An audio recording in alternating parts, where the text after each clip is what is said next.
स्वागत है आपका मध्य प्रदेश बुलेटिन में। आपके साथ मैं हूं श्वेता तिवारी। रुक करेंगे बुलेटिन में छतरपुर का, जहां 14 वर्ष की बालिकाओं के लिए सर्वाइकल कैंसर से बचाव के लिए निःशुल्क HPV टीकाकरण का शुभारंभ किया गया। साथ ही बात होगी इंदौर की, जहां बैंक ऑफ बड़ौदा द्वारा मेगा होम लोन मेला आयोजित किया गया। ऐसी तमाम खबरों पर विस्तार से होगी चर्चा। प्रधानमंत्री नरेंद्र मोदी ने राजस्थान के अजमेर में वर्चुअल जुड़कर 14 वर्ष की बालिकाओं के लिए सर्वाइकल कैंसर से बचाव के लिए निःशुल्क HPV टीकाकरण का शुभारंभ किया। छतरपुर जिले के राजनगर प्राथमिक स्वास्थ्य केंद्र में रोहिणी पटेल को उनके पिता की सहमति से टीका लगाकर कार्यक्रम का उद्घाटन किया गया। SDM विशा वाधवानी ने बताया कि ये टीकाकरण 1 माह तक सभी स्वास्थ्य केंद्रों में उपलब्ध वैक्सीन के रूप में जारी रहेगा। Block medical officer doctor Avdhesh Chaturvedi ने सर्वाइकल कैंसर के लक्षणों और समय पर डॉक्टर से संपर्क करने की जरूरत के बारे में जानकारी साझा की। कार्यक्रम में SDM विशा वाधवानी, डॉक्टर गौरव, तहसीलदार धीरज गौतम, जनपद CEO राकेश शुक्ला, परियोजना अधिकारी रजनी शुक्ला समेत कई लोग मौजूद रहे। आज HPV टीकाकरण का शुभारंभ किया गया। सर, ये कैसा टीकाकरण है? ये माननीय प्रधानमंत्री जी के द्वारा आज इसका उद्घाटन किया गया है। और जो HPV वायरस होता है, जो सर्वाइकल कैंसर अपनी महिलाओं में इसके केस बहुत ज़्यादा आ रहे हैं, उसके लिए अपने भारत सरकार के द्वारा ये वैक्सीन लॉन्च किया गया है, जो अभी सरकार की गाइडलाइन के द्वारा सिर्फ 14 साल की बच्चियों को लगना है। तो उनमें हमारे यहाँ और पूरे भारत में उसका शुरुआत आज से हो गई है। तो उसके लिए अपन ने 14 साल की बच्चियों के लिए अपने तरफ से जो प्रचार आप लोगों के द्वारा, मीडिया साथियों के द्वारा भी इसका प्रचार किया जा रहा है, सभी विभागों के द्वारा। उसके उपलक्ष्य में आज हमारे यहाँ SDM मैडम, जनपद अध्यक्ष महोदया और हमारे सभी CO साहब, तहसीलदार साहब और बाकी पूरे डिपार्टमेंट के जो ब्लॉक लेवल के अधिकारी थे, सभी लोगों ने यहाँ आके उनके भाषण सुने। और हमारी जो एक बच्ची आई थी, उसको वैक्सीन भी लगा है। उसमें पेरेंट्स के सहमति बहुत जरूरी है, इसीलिए अभी जो कुछ बच्चियां आई हैं, उनके जब तक पेरेंट्स नहीं आएंगे या OTP के द्वारा सहमति नहीं मिलेगी, तब तक हम वैक्सीन नहीं लगा सकते। और उसका यूएन पोर्टल पे अपडेट भी करना है, उसका प्रमाण पत्र भी मिलेगा। लगभग कितनी वैक्सीन आप लोगों को अभी हमें जिले से 500 वैक्सीन का मिल चुका है और हमारे जो ब्लॉक का टारगेट 3000 है। सर, शुभ नाम क्या है आपका? मैं डॉक्टर गौरव महेश, जिला स्वास्थ्य अधिकारी। इस अभियान के शुभारंभ के मौके पर राजनगर PHC बनाया हूँ और यहाँ की व्यवस्थाएँ जो चौक बंद कर रखी है DMO साहब ने, और अभी एक बच्ची का वैक्सीनेशन लगा के इसका शुभारंभ भी अपन ने कर दिया है। कोई मेरा संदेश जितना कोई रहेगा कि इस वैक्सीन से कोई खतरा नहीं है। आगे जाके ये वैक्सीन जो है महिलाओं को बहुत ही ज़्यादा कैंसर के संभावना है, तो ज़्यादातर 30 साल के आसपास आती है। लेकिन ये वैक्सीन जो है अभी जो 14 से 15 साल की बच्चियों को ही लगाया जाता है, ताकि जो वायरस है अगर अभी से इफेक्ट कर रहा है और अपना असर जो है ये 14-15 साल बाद दिखाता है, तो जो उनको फ्यूचर में दिक्कत ना आए, कैंसर ना हो, है ना। पहला ये वैक्सीन आया है भारत में जो कैंसर से बचाने के लिए आया है। इसलिए इस वैक्सीन को लगाने में आप लोग भी हमारा जो साथ दें और प्रचार प्रसार करें इसका। इस सभी जो राजनगर ब्लॉक की और छतरपुर जिले की और जहाँ जहाँ भी आप लोगों की ये न्यूज़ जा रही है कि 14 साल की बच्चियों को ये वैक्सीन ज़रूर लगाएं, ताकि उनको फ्यूचर में कैंसर जैसी बड़ी बीमारी से जूझना ना पड़े। मैडम, ये HPV जो वैक्सीनेशन का शुभारंभ हुआ है, क्या है ये और कैसे, कितने साल की बच्चियों को लगवाया जाएगा, कब तक ही चलेगा? आज माननीय प्रधानमंत्री के द्वारा HPV वैक्सीनेशन अभियान जो है उसका शुभारंभ किया गया है देश भर में, और उसी के तारतम्य में राजनगर में भी PHC राजनगर जो है यहाँ से हमने स्टार्ट किया है। HPV वायरस जो है वो सर्वाइकल कैंसर कॉजिंग वायरस होता है और अधिकतर ये किशोरी बालिकाओं में देखा जाता है। ये इकलौता कैंसर है जिसे वैक्सीन से प्रिवेंट किया जा सकता है, इसीलिए शासन ने ये अभियान शुरू किया है, जिसमें प्रथम अभी जो चरण चल रहा है उसमें 14 से 15 साल की बच्चियां, किशोरियां जो हैं, उनको ये वैक्सीनेशन निःशुल्क उपलब्ध कराया जा रहा है। उनके पेरेंट्स के कंसेंट लेकर उन्हें ये समझाइश दी जा रही, बताया जा रहा है कि ये वैक्सीन कितना जरूरी है। तो उसके तारतम्य में यहाँ आज शुरुआत हुई है और वैक्सीन लगाई गई है। आज कितने लोगों को कितने बच्चियों को लगाया? अभी 15 के लगभग बच्चे आई हैं, लेकिन उनमें से एक के पेरेंट्स आ गए थे, तो उनका जैसे कंसेंट मिला उनको वैक्सीन अभी लगा दिया गया है। जैसे जैसे बच्चों के पेरेंट्स आ रहे हैं, क्योंकि ये हॉस्टल की बच्चियां हैं, हम प्रॉपर डॉक्यूमेंटेशन के साथ पेरेंट्स का कंसेंट लेकर ये कार्रवाई कर रहे हैं। इसी तरह जैसे जैसे पेरेंट्स आएंगे तो आगे वैक्सीनेशन होगा। छतरपुर से सी न्यूज संवाददाता कुलदीप सक्सेना की रिपोर्ट। बैंक ऑफ बड़ौदा के इंदौर क्षेत्रीय कार्यालय ने 28 फरवरी को 1 मार्च को बास्केटबॉल कॉम्प्लेक्स इंदौर में भव्य होम लोन मेला आयोजित किया।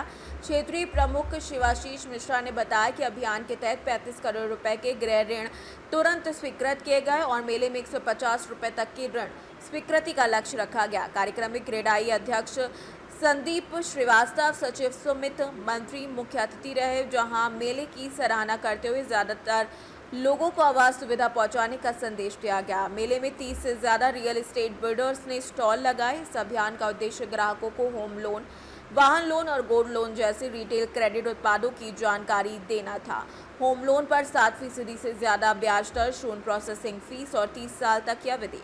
वाहन लोन पर भी 7% से ज्यादा ब्याज दर और 3 करोड़ रुपए तक के ऋण और गोल्ड लोन पर त्वरित प्रक्रिया और 50 लाख रुपए तक के ऋण उपलब्ध कराए गए। इस अवसर पर डीआरएम सुरेंद्र शर्मा, सभी शाखा प्रमुख स्टाफ की मौजूदगी रही। ग्राहक ज्यादा जानकारी के लिए निकटतम बैंक शाखा से भी संपर्क कर सकते हैं। बहुत अच्छा इवेंट है। इस तरह की एक्टिविटी हम हमेशा प्रमोट करते आ रहे हैं। आप देखें, क्रेडाई से भी हम लोग 2012 से प्रतिवर्ष क्रेडाई का मेला लगाते रहे। मेले का बेसिक एडवांटेज ये है कि पूरे शहर में, देखिए, पहले मैं पिछले 30-35 साल से इंदौर में काम कर रहा हूँ। पहले इंदौर बहुत छोटा शहर था, तो एरिया डिस्ट्रीब्यूटेड नहीं था, तो जिन लोगों को घर लेना रहता अपने घर के आसपास के एरिया में ढूंढ के सिलेक्शन कर लेते थे। जैसा सर ने अभी बताया, आज इंदौर चारों तरफ फैला हुआ है, राहु से लेके मांगलिया तक। तो किसी बंदे को प्रोजेक्ट लेना है, फ्लैट लेना है, घर लेना है, तो उसको यहाँ चॉइस जल्दी मिल जाती है। यहाँ 30 बिल्डर हैं, मगर हर बिल्डर के कम से कम 2 से 3 प्रोजेक्ट हैं, तो 100 प्रोजेक्ट आप एक ही दिन में उसमें घूम के देख सकते हैं। डिसीजन आसान रहेगा। बैंक की क्रेडिबिलिटी तो हमारी क्रेडिबिलिटी को प्लस करती है। कहीं ना कहीं आम पब्लिक में विश्वास जनरेट होता है कि अगर बैंक फेयर लगा रही है तो ये प्रॉपर्टी और अच्छी होगी, लीगल होगी, सब चीज होगी। ये बहुत अच्छा इवेंट है। क्या बैंक ऑफ बड़ौदा अन्य बैंकों की तुलना में कम ब्याज दर पर लेता है? ब्याज दर तो कोई बैंक अपना ब्याज दर नहीं डिसाइड करता, तो आरबीआई डिसाइड करती है। मगर फिर भी बैंक ऑफ बड़ौदा का वर्किंग सिस्टम बहुत एग्रेसिव है, बहुत फास्ट वर्किंग है। इनके लोन की प्रोसेस बहुत फास्ट है। हमारे जितने प्रोजेक्ट में बैंक ऑफ बड़ौदा से लोन होते हैं, इनकी प्रोसेसिंग बहुत फास्ट होती है। मैं संदीप श्रीवास्तव, प्रेसिडेंट क्रेडाई इंदौर। हमने यहाँ पे 30 स्टॉल लगाए हैं और सभी यहाँ के जो रेपुटेटेड बिल्डर्स हैं और क्रेडाई अप्रूव्ड बिल्डर्स हैं, उन सब लोगों का स्टॉल लगाया है। हमारा उद्देश्य है कि इजी वे में ज़्यादा से ज़्यादा लोगों के पास संपर्क किया जा सके। कम से कम रेट हमारा अभी आज की तारीख में मार्केट में सबसे कम रेट है 7.20 में हम लोग फंडिंग कर रहे हैं, तो ज़्यादा से ज़्यादा सुविधा भी मिल जाएगी। दूसरा ये कि हम इन प्रिंसिपल यहीं लोन सैंक्शन करने की प्लानिंग भी किया है। अगर कोई यहाँ अगर अपनी प्रॉपर्टी डिसाइड करता है और फाइनेंस लेना चाहता है तो तुरंत हम उसको यहाँ इन प्रिंसिपल लोन भी सैंक्शन करते हैं। कस्टमर यदि यहाँ आता है तो उसको कौन सा डॉक्यूमेंट साथ में लाना चाहिए ताकि आसानी से लोन? सर मेन तो आधार कार्ड, पैन कार्ड जो केवाईसी डॉक्यूमेंट है, प्लस उनके आईटीआर रिटर्न मतलब जो इनकम उसकी जस्टिफाई हो सके। बस ये 2 बेसिक डॉक्यूमेंट का रिक्वायरमेंट रहेगा, बाकी तो सब हो जाएगा। समय क्या, कितने समय तक? सवेरे 10 बजे से रात को 8 बजे तक हम अवेलेबल रहेंगे। आपका परिचय? मैं दीपक लाठी, बैंक ऑफ बड़ौदा आरएपीसी हेड हूँ और यहाँ का पूरा इंचार्ज, हाउसिंग लोन का पूरा इंचार्ज मैं ही हूँ। यहाँ पूरा मैं ही देखता हूँ इंदौर रीजन का। एक होम लोन मेला बास्केटबॉल कॉम्प्लेक्स में लगाया गया है, क्या कहना चाहिए, किस तरह का उद्देश्य होम लोन मेला का, क्या कहेंगे? देखिए, ये कोलैबोरेटिव अप्रोच है कि यहाँ पे एक जगह पे हमारे बिल्डर्स, कस्टमर और बैंक तीनों का एक सम्मिश्रण रहे। और इसमें ये फायदा होगा कि बिल्डर को बहुत ऑप्शंस मिलेंगे, बहुत ग्राहक मिलेंगे और ग्राहक को बहुत ऑप्शन मिलेंगे, क्योंकि इंदौर एक अग्रणी भूमिका निभा रहा है। जैसे इकोनॉमी इसको ग्रो कर रही है, काफ़ी मकानें यहाँ पे बन रही है और मकान जैसा है, एक आदमी का आजकल एक स्वाभिमान जैसे बन गया है कि एक हर आदमी का अपने एक मकान होना जरूरी है। तो ये पूरा हम तीनों मिलके कर सकते हैं यहाँ पे। तो हमने ये सोचा है कि ऐसा एक प्रयास है जिस प्रयास में तीनों विन विन सिचुएशन में रहे और हमने भी अपने बैंकों की तरफ से अपना सामाजिक कार्य निर्वाह यहाँ पे कर सके। जैसे कोई किसी को एक मकान मिलता है तो सबसे खुशी उसके बाद हमें ही होता है। कि हमारे वजह से इसका एक घर बसा और एक घर मिला। तो ये एक प्रयास है छोटी सी, तो उसमें से काफ़ी सभी के सहयोग हमें मिला है और मैं धन्यवाद देना चाह रहा हूँ क्रेडाई के पदाधिकारियों को जिनने अपना बहुमूल्य समय निकाल के यहाँ पे आने की कोशिश की, और मेरे जितने साथी बैंक कर्मी हैं उनने पिछले 2-3 दिन से अपने पूरी दिन रात यहाँ पे इंदौर से सी न्यूज संवाददाता एमएल शाह की रिपोर्ट। इंदौर से खबर है, जो मध्य भारत की सबसे बड़ी औद्योगिक प्रदर्शनी इंडस्ट्रियल इंजीनियरिंग एक्सपो 2026 का भव्य शुभारंभ इंदौर के लाम गंगा परिसर में किया गया। दीप प्रज्वलन के साथ शुरू हुए इस आयोजन में मध्य प्रदेश विधानसभा सदस्य गोलू शुक्ला और भारतीय जनता पार्टी इंदौर के नगर अध्यक्ष सुमित मिश्रा मुख्य रूप से उपस्थित रहे। इंडियन प्लास्ट पैक फोरम के चेयरमैन हितेश मेहता, अध्यक्ष सचिन बंसल, सचिव अंकित भरूका, उद्योगपति विशाल सोनी और संदीप ठाकुर सहित कई प्रमुख उद्योगपतियों ने भी अपनी मौजूदगी दर्ज कराई है। आयोजक future communications event and exhibition private limited के डायरेक्टर लक्ष्मण दुबे ने कहा कि एक्सपो पिछले 13 सालों से लगातार जारी है। विशेष आकर्षण ये है कि विजिटर लाइव मशीनों से उत्पाद बनते हुए देख सकेंगे और नई तकनीकों की व्यवहारिक जानकारी प्राप्त कर सकेंगे। आज हम देख रहे हैं यहाँ पर आपकी कंपनी का स्टॉल भी है। आपकी कंपनी का क्या नाम है, कहाँ की कंपनी और किस तरह के प्रोडक्ट बनाती है कंपनी? बेसिकली हम राजकोट से बिलोंग करते हैं। हमारा मैन्युफैक्चरिंग यूनिट भी राजकोट में है और हम जो मशीनरी बना रहे हैं वो सब शीट मेटल मशीनरी है, जहाँ पे एग्रीकल्चर लाइन में, अलमारी वगैरह, ऑटोमोबाइल सेक्टर में सब जगह पे ये मशीनरी का उपयोग रहता है। आपकी कंपनी का क्या नाम है और कब से इसकी स्थापना की गई थी? हमारी कंपनी का नाम जैसन मशीन इम्पैक्स है और 1986 में मेरे फादर ने ये स्टार्टअप किया था। एक्सपो लगा हुआ है, आज से शुरुआत हुई है। किस तरह का प्रतिसाद यहाँ पर, किस तरह का रिस्पांस देखने को मिल रहा है? आज तो फर्स्ट डे है तो काफ़ी अच्छा रिस्पांस भी अभी आने लगा है। दोपहर से थोड़ा भीड़ भी अभी हो गई है और लीड्स भी ज़्यादा मिल रही है अभी। जिन लोगों की ज़रूरत की चीज़ें आप बना रहे हैं, जिन कंपनियों की, उनसे क्या आप अपील क्या कहना चाहेंगे उनके लिए? आप क्या अपील है उन लोगों के लिए कि अधिक से अधिक विजिट करें इस एक्सपो में, उसके लिए क्या कहना चाहेंगे? हाँ, मैं ये एक अपील करता हूँ कि इंदौर में ये सबसे बड़ा एनजी एक्सपो हेल्ड अभी किया हुआ है, तो मेरी रिक्वेस्ट है कि आप भी यहाँ पे आइए। यहाँ पे अलग अलग नई टेक्नोलॉजी के मशीनरी भी आए हैं, लेटेस्ट टेक्नोलॉजी है जो ज़माने के साथ कदम मिला के आगे बढ़े सके और आदमी लेबर भी कम लगे, वो टाइप की सब मशीनरी भी लेके आए हैं सब। क्या आप यहाँ पर लाइव डेमो भी दे रहे हैं? आपके प्रोडक्ट का डेमो दे रहे हैं? हाँ, दे सकते हैं सर। आपका नाम बताइए। मेरा नाम विराज जिलका। इंडस्ट्रियल इंजीनियरिंग एक्सपो इस बार पुनः लाभगंगा परिसर में आज से इसका शुभारंभ हुआ है, क्या कहना चाहेंगे और कितने स्टॉल्स यहाँ पर लगे हुए हैं?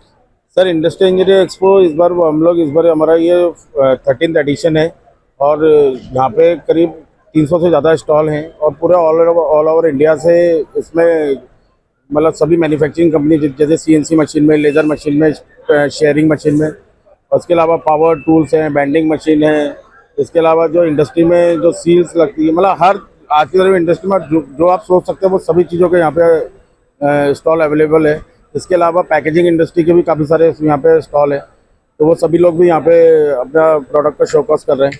लगभग कितने डोम बने हुए और पार्किंग की क्या विशेष सुविधा यहाँ पर दी गई है सभी के लिए? सर, अभी पूरे शो में हमारे 8 डोम बने हुए हैं, जो 8 डोम के अंदर सारी, और पार्किंग में हमने बाकायदा बाहर वैले पार्किंग भी रखी हुई है, जिसके थ्रू जो जितने भी एग्जिबिटर्स हैं और विजिटर्स हैं, ये सभी लोगों को अपनी गाड़ियाँ उनको अपनी गाड़ी लगाने की और लाने के लिए हमने ड्राइवर की सुविधा दी हुई है। इसमें एंट्री निःशुल्क है, क्या आम जनता भी इसमें पार्टिसिपेट कर सकती है? बिल्कुल सर, ये पूरी एंट्री पूरी तरह से निःशुल्क रखी गई है। इसका जो टाइमिंग है वो 11 से 7 का टाइम है जी, और यहाँ पे पूरे आम जनता और इवन हमने स्टूडेंट्स को भी यहाँ पे, क्योंकि जितने भी इंजीनियरिंग और मैकेनिकल के जो स्टूडेंट्स हैं, क्योंकि हाँ यहाँ पे आने वाली सभी कंपनियों को आज की तारीख में अपने लिए अच्छे बंदे चाहिए, अच्छे एम्प्लॉयज चाहिए, तो उनका पूरा ध्यान में रखते हुए वो सभी लोगों को, अपने कॉलेज के स्टूडेंट को भी यहाँ पे आमंत्रित किया हुआ है। विगत वर्षों तक ये जो आयोजन होता रहा है बिल्कुल सफल आयोजन रहा है और लोगों को इंतजार रहता है, क्या कहना चाहेंगे इस बार किस तरह से फुलफिलमेंट हो रहा है पूरे? सर, मतलब ये तो मैं अपने सभी मध्य प्रदेश और पूरी देश इंजीनियरिंग इंजीनियरिंग एक्सपो का आयोजन आज से प्रारंभ हुआ है हाँ। और आप यहाँ पर विजिटर्स के रूप में दिखाई दे रहे हैं, क्या कहना चाहेंगे एक्सपो को लेकर? एक्चुअली मैं एक कंपनी है राजरतन ग्लोबल वायर लिमिटेड, वहाँ पर परचेज हेड हूँ और जब भी इंदौर में या कहीं बाहर भी एक्सपो में जाने का मौका मिलता है तो मैं बराबर जाकर अटेंड करता हूँ। बहुत सारे नए प्रोडक्ट्स की जानकारी और मतलब कहीं ना कहीं अपना नॉलेज का अपग्रेडेशन होता है।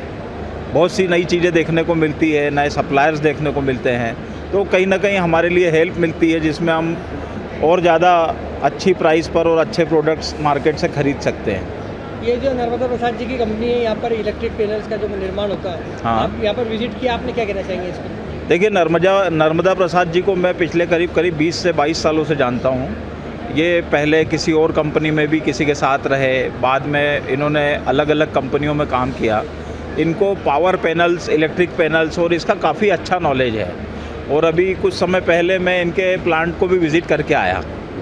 तो इन्होंने अपना खुद का सेटअप जमाया है। मैंने जाके पूरा इनका प्लांट एंड मशीनरी देखी, इनका सेटअप देखा, खुद लगे रहते हैं। मतलब मेरे को ऐसे सप्लायर से बहुत ज़्यादा खुशी होती है कि जिनको मैंने किसी और व्यक्ति या किसी और कंपनी में काम करते हुए देखा, बाद में अपना खुद का एक बिजनेस सेटअप जमाते हुए देखा, आगे बढ़ते हुए देखा।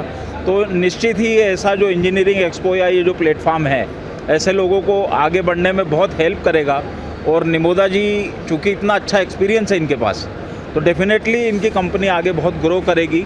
और मैंने व्यक्तिगत तौर पर इनका जाकर सेटअप देखा है, इनका एक्सपीरियंस, इनके पास सारी powder coating facility, short blasting facility और अच्छे पैनल्स बना रहे हैं आज की तारीख में। तो डेफिनेटली ऐसे लोग इस तरह एक्सपो में अगर आते हैं और अपना प्रोडक्ट्स के बारे में लोगों को बताते हैं तो लोगों की जानकारी बढ़ेगी और ऐसे लोगों को आगे और बिजनेस अपना बढ़ाने में मदद मिलेगी। आपका डेफिनेटली। नाम और बताइए। मेरा नाम सुनील उपाध्याय है। मैं Rajratan global wire limited Pithampur में प्लांट है सर, वहाँ पर एज एजीएम पर। इंदौर से सीनियर संवाददाता राकेश रायकवार की रिपोर्ट।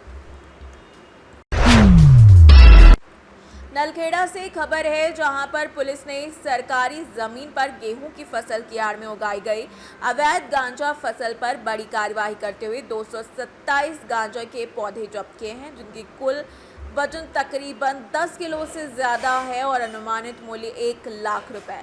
वहीं पुरालाल और उसके पुत्र लखन को गिरफ्तार किया गया है। पुलिस अधीक्षक विनोद कुमार सिंह, अतिरिक्त पुलिस अधीक्षक रविंद्र कुमार बोयट और एसडीओपी सुसनेर देवनारायण यादव के मार्गदर्शन में थाना प्रभारी नागेश यादव की टीम ने मुखबिर सूचना पर कार्रवाई की है।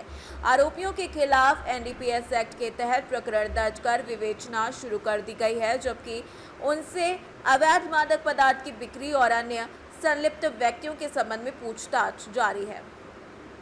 आगरमालवा से सी न्यूज़ संवाददाता इमरान की रिपोर्ट। पन्ना से खबर है, जो सिमरिया पीडब्ल्यूडी रेस्ट हाउस में विभागीय कर्मचारियों सब इंजीनियर संजय खरे और टाइम कीपर ओम प्रकाश गर्ग द्वारा लाखों रुपए कीमत के 20 साल पुराने 5 लिप्टिस के पेड़ अवैध रूप से काटने का मामला सामने आया है, जबकि ग्राम पंचायत की अनुमति केवल 2 पेड़ों की थी। कटाई से रेस्ट हाउस की बाउंड्री वॉल 30-40 फुट तक क्षतिग्रस्त हुई और विभाग को भारी नुकसान हुआ। मीडिया से बचने के प्रयास में कर्मचारियों ने रात में जड़ों को जेसीबी से मिट्टी में ढकने की कोशिश की, लेकिन पूरी तरीके से सफल नहीं हुए। उन्होंने कैमरे पर आने से भी इनकार कर दिया। 5वें दिन तक कटे पेड़ों की लकड़ी रेस्ट हाउस में नहीं पहुंची और अब विभाग की कार्यवाही पर निगाहें हैं। पन्ना से सी न्यूज़ संवाददाता कृपाराम गुप्ता की रिपोर्ट।